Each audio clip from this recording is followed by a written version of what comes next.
안녕하세요. 고승은입니다.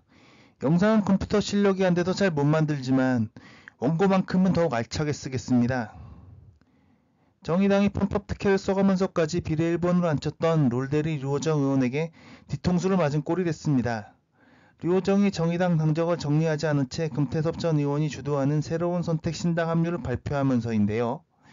정의당은 자진 탈당을 촉구하고 있지만 류호정은 수개월 남은 의원직 자리를 유지하기 위해 제명이나 출당 조치 당하기를 원하고 있는 모습입니다. 정의당 당직자 70명이 지난 11일 성명서를 내고 당적을 유지한 채 다른 정당을 창당하는 것은 명백한 해당 행위라며 사퇴를 촉구했지만 류호정은 이를 받아들이지 않고 있습니다. 최근엔 류호정 측이 정의당의 새로운 선택 창당대회에 초청장을 보내 거센 반발을 하기도 했는데요. 이를 두고 아직 이혼도 안 한 배우자에게 자신의 결혼식 초청장을 보낸 것이 아니냐는 비유까지 나오고 있는 격입니다. 결국 17일 창당대회까지 열었습니다. 이 같은 정치적 막장 행위에 대해 김준우 정의당 비상대책위원장은 지난 14일 비상대책위원회의에서 정의당 비례 1번 국회의원의 새로운 정치적 선택으로 인하여 결과적으로 당원과 지지자, 시민 여러분께 큰 실망을 안겨드린 점에 대해 정의당의 당적 책임을 말씀드리지 않을 수 없을 것이라며 22대 총선에서 비례대표 후보의 검증과 각종 재발 방지 대책을 적극적으로 강구하겠다라고까지 하며 고개를 숙였습니다. 그러나 이 같은 행위는 정의당의 자업자득이라는 비판만 쏟아져 나올 만합니다.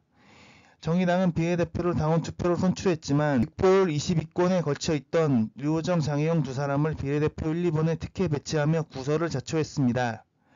당시 비례대표 1번에 올렸던 류호정의 경우 과거 대리게임으로 자신의 롤 등급을 올린 것으로 확인되며 논란에 휩싸였습니다. 현재 게임산업진흥에 관한 법률에 따르면 대리게임이 적발될 경우 2년 이하의 징역 또는 2천만원 이하의 벌금형에 처하게 돼 있어 처벌 대상에 속합니다.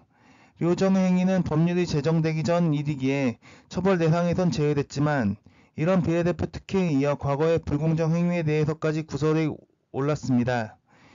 이에 후보에서 물러나라는 여론이 있었지만 당시 심상정 정의당 대표는 싸안고 가자라고 감쌌습니다. 그러나 잘 알려졌다시피 류호정, 장혜영을 1, 2번에 앞세운 정의당은 기존 노동이 아닌 패미에 더욱 집착하는 모습을 보였고 더불어민주당과는 철저히 각을 세우고 개혁과제에도 사사건건 태클을 걸며 국민의힘 이중대라는 비아냥을 자초했습니다. 또 21대 국회에선 검찰개혁에 사실상 혼몸으로 싸우던 추미애 전 법무부 장관을 공격하는 데도 앞장섰지요. 과거 노회찬의 개혁정신이 온데간데 사라져버리면서 민주당 지지층과도 완전히 강을 건넜습니다. 특히 대선에서도 당선 가능성이 전무한 심상정이 출마해 2% 득표율을 기록해 0.73%포인트 차이로 윤석열 정부가 출범하는데 큰 공을 세웠다는 비판까지 듣습니다. 또한 명백한 친윤 성향의 척척석사 진중권위를 핵심 당원으로 두었던 것도 정의당이 사실상의 친윤 정당이라는 비아냥을 듣는 이유이기도 합니다. 정의당은 소수 정당이기에 최대한 다른 세력과의 연대를 통해 정치적 목표를 관철할 수 있음에도 민주당에게만 해달라고 떼썼을 뿐 아무 노력도 하지 않았습니다. 또 패미라는 의제에 그토록 집착하고도 정작 타겟으로 삼았던 청년 여성들로부터도 호응받지 못했다는 점입니다. 이로 인해 결국 정의당의 염증을 느낀 일부 당원들이 사회민주당으로 갈라져 나오며 민주당보다 노무현답게 정의당보다 노회찬답게라는 슬로건을 내걸고 있습니다.